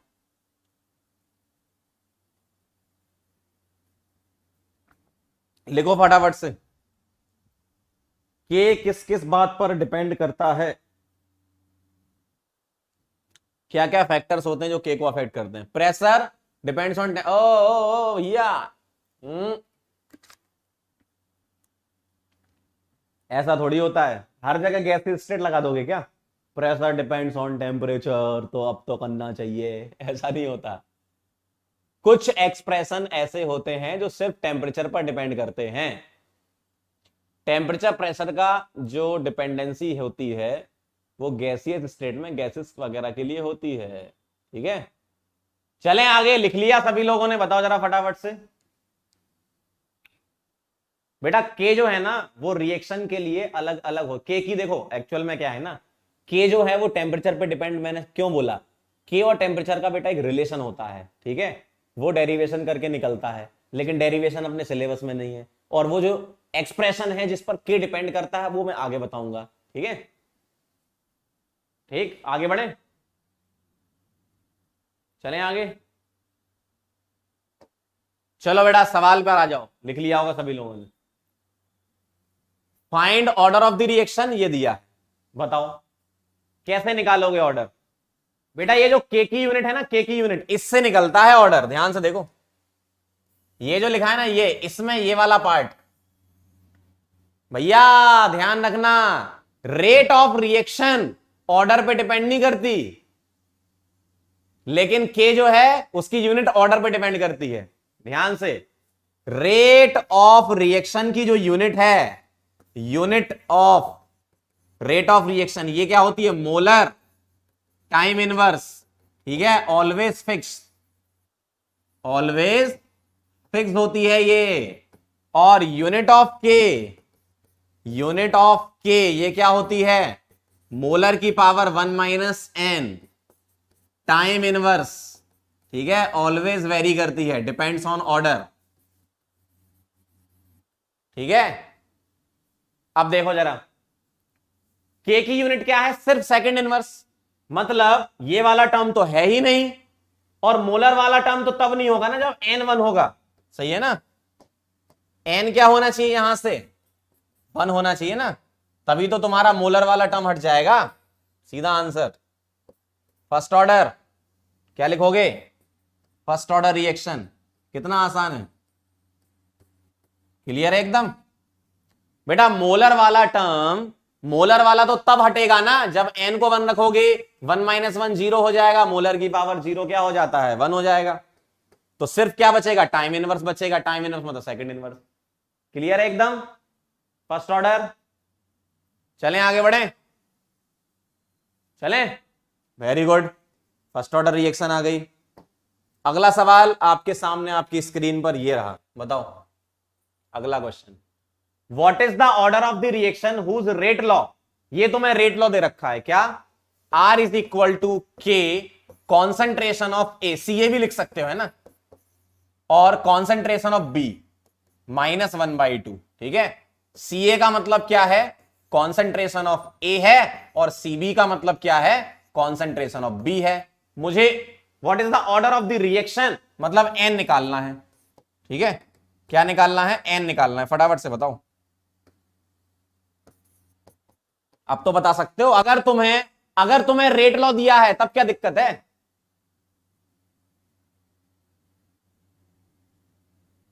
कौन सा पिछला क्वेश्चन समझ नहीं आया, वाह यार क्या बात है, गजब। ये लिखा है आपके सामने देखो, के की यूनिट क्या है, सेकेंड इनवर्स है। ध्यान से देखना जरा, बहुत ध्यान से, इधर देखो बेटा, कहां इधर उधर देखोगे तो समझ में आएगा ही नहीं, है ना। के की यूनिट क्या है, सेकेंड इनवर्स है। और फॉर्मूले से के की यूनिट ये होती है क्या, ये। अब देखो जरा, अगर मैं आपसे बोलूं unit of K molar 1 - n time inverse है, put n is equal to 1। अगर मैं n को 1 रखता हूं तो ये क्या आ जाएगा, मोलर 1 - 1 टाइम इनवर्स। और 1 - 1 बेटा जानते हो आप बचपन से, 11वीं फेल हो गए ना, इसलिए तो ऐसी हरकतें कर रहे हो। टाइम इनवर्स है ना, सही है। और टाइम इनवर्स मतलब वहां पर क्या है, सेकंड इनवर्स। तो के की यूनिट क्या आ गई, सेकंड इनवर्स। तो यूनिट से आंसर आ जाएगा। ठीक है, यूनिट से आंसर आ जाएगा। तो एन क्या रखा मैंने यहां पर, 1 रखा ना, और 1 का मतलब क्या हो गया, फर्स्ट ऑर्डर रिएक्शन। अब क्लियर है आपको, देखो अगर मैं एन को यहां 1 रख दूं तो ही तुम्हारा टाइम आएगा। क्लियर है, अब समझ गए, 11वीं फेल। इसका आंसर नहीं बताया आपने, क्या लग रहा है, आगरा, बदलापुर, चेन्नई या ढोलकपुर, बताओ। अब तो बता दोगे, आगरा, बदलापुर, चेन्नई या ढोलकपुर। वाह बेटा, अब भी दिक्कत है लोगों को, कह रहे हैं सर एन को 1 क्यों रखा। भाई अभी भी पागल हो क्या, मुझे सेकंड इनवर्स चाहिए। यहां मोलर है क्या, नहीं है ना मोलर, तो मोलर हटाना है। मोलर तो तभी हटेगा ना जब n 1 रखोगे। कहां से आए हो भाई तुम लोग, कौन से गांव से हो भाई, मोलर तो तभी हटेगा ना जब n 1 रखोगे क्या है यार भाई साहब बहुत महान लोग हो, नमस्कार है आप सभी लोगों को। चलो अगला, आया आंसर। देखो मुझे क्या निकालना है यहां पर, ओवरऑल ऑर्डर। तो ओवरऑल ऑर्डर क्या होता है, n x plus Y. x क्या है 3/2, y क्या है -1/2। x क्या है 3/2 और y क्या है -1/2। एलसीएम ले लो दो, देख लो इधर, पिछले क्वेश्चन वाले इधर देख लो, है ना। एलसीएम ऐसे लेते हैं, 3 - 1 क्या आता है, 3 - 1 2/2। डिजाइन सेम है तो काट देते हैं, 1 आ जाएगा आंसर। तो n क्या आ जाएगा 1, आंसर बदलापुर। सही है, कितने लोगों का सही था ये, जल्दी फटाफट बोलो। सही है एकदम, बहुत बढ़िया, वेरी नाइस, बहुत सही। चलो भाई अगला, अगला सवाल। For hypothetical reaction A plus B से क्या बना रहे हैं, प्रोडक्ट। ठीक है, यहां एरो लगा लो, product. The rate law is this, तो आर दे रखा है क्या, के बी और ए की power 0। The order of the reaction, N निकालना है। ठीक है, बताओ जरा। अरे वेरी गुड, तेरा तेरा तेरा तेरा तेरा तेरा, सही है एकदम, बहुत बढ़िया, सबका सही है।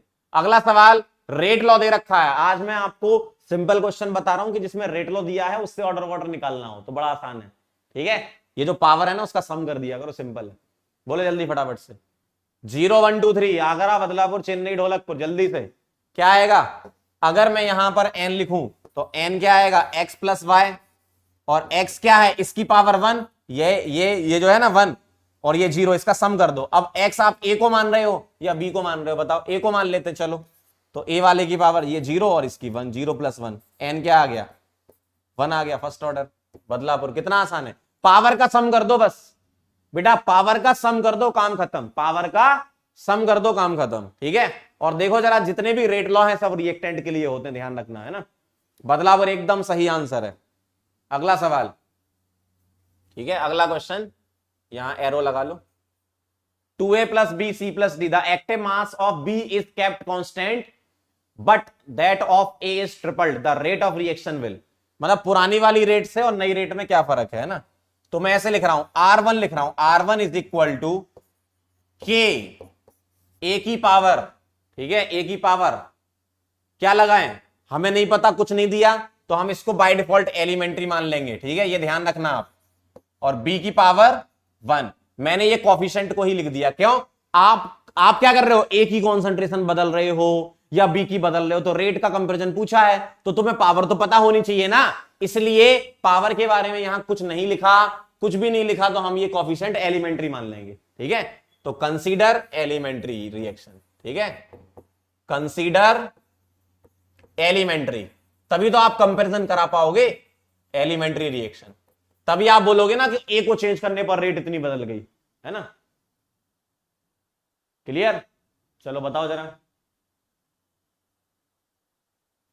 ये मेरे पास R1 आया, ठीक, ये मेरे पास R1 आया, अब मैं R2 लिख रहा हूं, ठीक है। R2 कैसे लिख रहा हूं, R2 is equal to K, A की कॉन्सेंट्रेशन 2 और बी की कॉन्सेंट्रेशन की पावर 1। अब मैं यहां ऐसे लिख रहा हूं, इसको 1, इसको 1, क्योंकि रेट 1 लिखी है, किसी पर्टिकुलर टाइम पर लिख रहे हैं अपन, है ना, और इसको लिख रहा हूं मैं 2 और इसको 2, सही है। क्लियर? R1 R2, अब तुम्हें क्या बताना है, एक्टिव मास, ध्यान से देखना जरा, active mass of B is kept constant, मतलब B1 B2 बराबर है, B1 और B2 बराबर हैं, ये kept constant, but that of A is tripled, मतलब A2 क्या है, 3 टाइम्स है किसके, A1 के, सही बात है। तो R2 बाई R1 क्या आएगा, के A2 स्क्वायर B2 की पावर 1 अपॉन के A1 स्क्वायर V1 की पावर 1, और यहां से ये और ये कट गया, सेम है, ठीक है, के से के कट गया, तो क्या आया आपका, अगले पेज पे लिख रहा हूं मैं, R2 by R1 is equal to A2 square by A1 square, और A2 है बेटा 3A1, ठीक है, और ये क्या है A1 स्क्वायर, तो ये क्या आ गया 9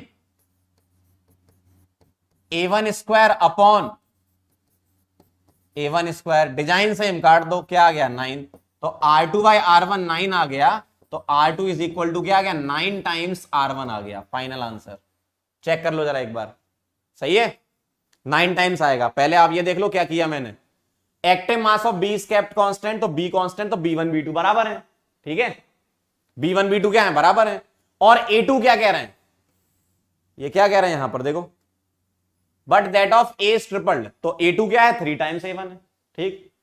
कई लोग ऐसे पूरा डिटेल में नहीं करना, थोड़ा सा दिमाग चला लो, ठीक है, कैसे, मान लो ये रेट एक्सप्रेशन लिखा है, तो A को तुमने 3 गुना किया, तो 3 का स्क्वायर क्या है 9, B1 B2 तो सेम ही रहेंगे, ठीक है, ऐसे भी कर सकते हो आप, डायरेक्ट बिना लिखे भी सॉल्व कर सकते हो क्वेश्चन को, आप पता है, नहीं पता भाई, A को 3 टाइम्स करना है, इसको नहीं छेड़ना, तो B पे तो डिपेंड करेगी नहीं, तो A 3 का स्क्वायर 9, खत्म, ठीक है।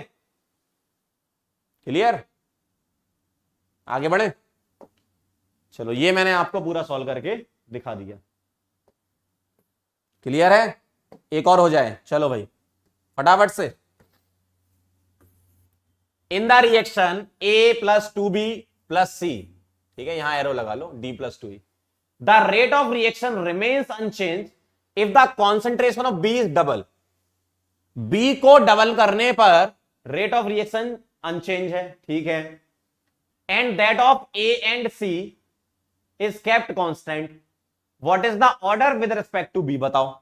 बहुत सिंपल है, बिना लिखे आप आंसर कर सकते हो, बहुत सिंपल है, बिना लिखे आप आंसर कर सकते हो, ठीक है, बोलो जरा फटाफट से, किसकी बैटरी डाउन हो गई, तुम्हारी?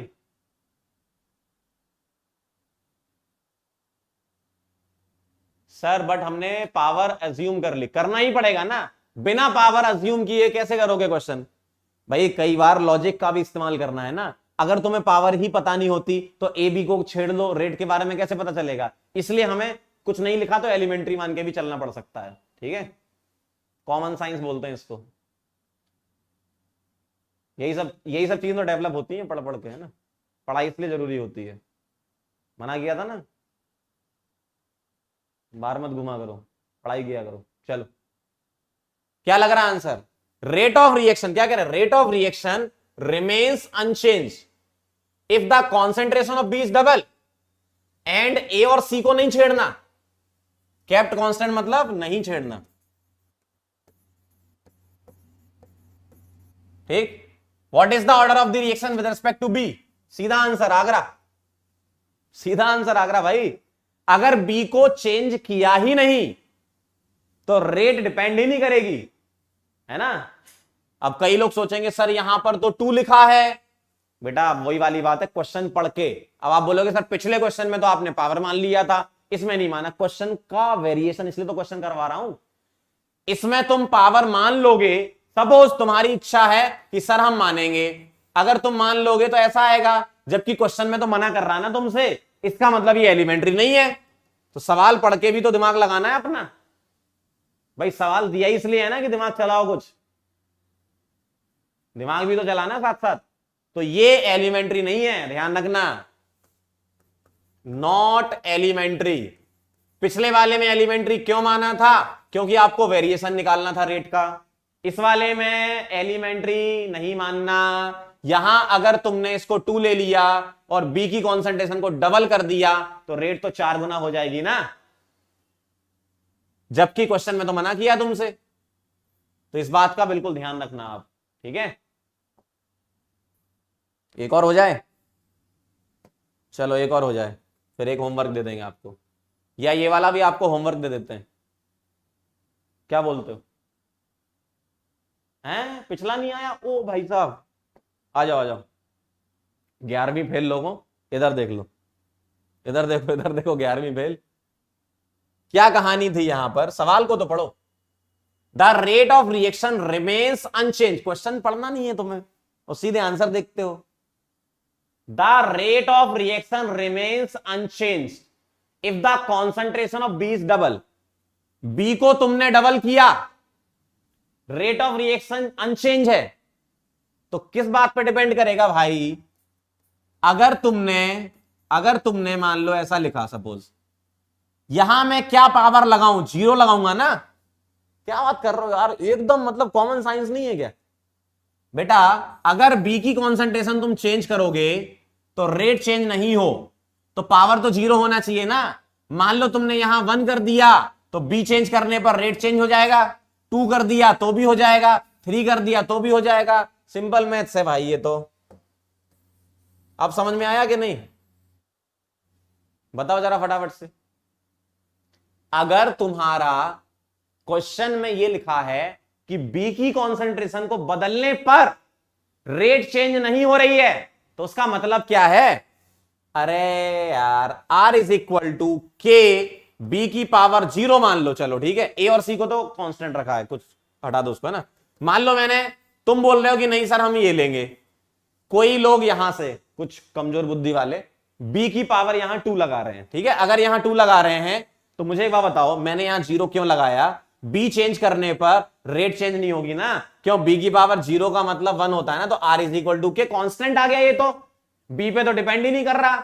जबकि यहां क्या लिखा है? यहां क्या लिखा है? अगर तुमने बी को डबल कर दिया तो ये 4 गुना हो जाएगी रेट। बहुत महान लोग, गजब लोग मिले हैं भाई मुझे मेरी जिंदगी में, हमेशा यही हुआ है। कई पैदल लोग मिले हैं, कई अच्छे भी मिले हैं, लेकिन कई होते हैं, मान गए भाई तुम लोगों को। किसी की पावर 0 का मतलब भी नहीं पता तुम्हें, मतलब इंडिपेंडेंट होता है ना, डिपेंड ही नहीं करता। ओहो वाई नॉट सी, क्या बात है, गजब, वाह। R इज इक्वल टू के, अगर मैंने ऐसा ले लिया, सॉरी बी है ना, पागल कर दोगे तुम लोग मुझे। अगर मैंने ऐसा ले लिया तब भी तो बेटा बी पे डिपेंड करेगी रेट। सवाल तो पढ़ ले पहले, क्या लिखा है मान लोग। तो रेट जो है वो किस पर डिपेंड नहीं करेगी, जब पावर 0 लगाओगे तभी तो डिपेंड नहीं करेगी। ठीक है, अब बेटा बाकी के दोनों सवाल आपके लिए होमवर्क है, करना आप है ना, ट्राई करना। होमवर्क, बाकी के दोनों क्वेश्चन आपके लिए होमवर्क है, ट्राई करेंगे सभी लोग घर पे। ठीक है, एक ये वाला करेंगे और एक ये वाला करेंगे, 2 क्वेश्चन और हैं। ठीक, और जाते जाते हम आपको एक बात कहना चाहते हैं, ये बात हमारे दिल में बहुत दिनों से थी और हम कहना चाह रहे थे लेकिन कह नहीं पा रहे थे। थैंक यू सो मच, आप लोग यहाँ पर आए और आज मुझे पता चला, कुछ पैदल लोगों से मिले हम। ठीक है, थोड़ी सी मैथ सुधार लो अपनी, जितनी अच्छी मैथ्स आपकी होगी उतनी अच्छी आपकी केमिस्ट्री होगी। कौन सी वाली मैथ्स, बचपन वाली, ए की पावर 0 क्या होता है, ए की पावर 1 रखेंगे तो डिपेंड होता है कि नहीं होता है ना। चलो भाई, तो ध्यान रखना क्लास में, देखो अच्छे से पढ़ते रहो। ठीक है, मैं ये नहीं कह रहा कि डाउट नहीं पूछो, डाउट पूछो आप, तभी तो डाउट बता रहे हैं आपको, है ना। होता है कई बार, छोटी छोटी चीजों में भी मिस्टेक हो जाती है, वही सब दूर करने के लिए तो लाइव क्लास रखी है। चैट है इसलिए तो चल रही है, ये चैट चल रही है, चैट नहीं चैट चल रही है बहुत भयंकर, है ना। और थोड़ी सी कॉमन सेंस भी रखें, ऐसा नहीं कि पढ़ते टाइम आप यही सोचें कि नहीं जो सामने वाला पढ़ा रहा है वही पढ़ना है मुझे। थोड़ा सा दिमाग भी तो चलना चाहिए ना, हल्का हल्का, कि हाँ कोई कैलकुलेशन है तो दिमाग चलना चाहिए, किसी की कुछ पावर है वो वेरी कर रही है तो दिमाग चलना चाहिए, है ना। चलें फिर, चलो अब अपनी मुलाकात होगी नेक्स्ट टर्न पे। मैं आपको क्या सिखाऊंगा, मैंने आपको बोला था ना ऑर्डर एक्सपेरिमेंटल होता है, तो वो एक्सपेरिमेंट किस तरीके से करते हैं और कैसे निकलता है उसके बारे में बात करेंगे, है ना। अभी तो हमने ऑर्डर के क्वेश्चन कैसे किए, रेट लॉ दे दिया था इसलिए ऑर्डर हमने लिख लिया था। ठीक है, चलें आगे, तो फटाफट से क्विक रिकैप कर लो बस, फिर अपन चलेंगे। क्या क्या हुआ आज, आज का लेक्चर 2 था, पहले हमने होमवर्क किया। ठीक है, होमवर्क देख लो, जितने लोगों का सही आया बहुत अच्छी बात है, नहीं आया तो एक बार फिर ट्राई कर लेना। ग्राफिकल एनालिसिस, रेट लॉ, ठीक है, ये कॉन्सेंट्रेशन हो गया, टाइम का ग्राफ हो गया, एवरेज रेट हो गई, ऐसे लिखना है। इंस्टेंटेनियस स्लोप लिखना है, tan थीटा के हिसाब से निकाल लेना, थीटा दिया होगा आपको, है ना, स्लोप ऐसे निकलता है। रेट लॉ मेन था आज का अपना, है ना, तो रेट लॉ इस तरीके से डिफाइन किया हमने। रेट लॉ की इक्वेशन हमने लिखी, अल्फा के बराबर एक्स कब होता है और वाई बीटा के बराबर कब होता है, ये चीजें हमने बात करी। ठीक है, एक्सप्लोर किया रेट लॉ को किस तरीके से लिखना है, एक्स अल्फा वाई बीटा कब होता है, जब एलिमेंट्री 1 स्टेप सिंगल स्टेप हो, एलिमेंट्री और कॉम्प्लेक्स रिएक्शन में डिफरेंस क्या है, यूनिट ऑफ के कैसे लिखते हैं, फैक्टर ऑफ के किस तरीके से अफेक्ट करता है, मैं आपको बाद में बताऊंगा, टेम्परेचर पर के का वेरिएशन कैसे होता है ना। ये यूनिट हमने लिखी इसकी। ठीक, फिर मैंने कुछ आपको क्वेश्चन कराए, आपने कई लोगों ने अच्छे से सॉल्व भी किए, कई लोगों ने जो है एकदम रायता भी फैलाया है, कोई बात नहीं, चलता रहता है ये सब तो। और लास्ट में हमने आपको 2 होमवर्क देकर थैंक यू बोला। ठीक, चलो मिलते हैं फिर नेक्स्ट लेक्चर में हम लोग, तब तक के लिए ओके बाय। ठीक है।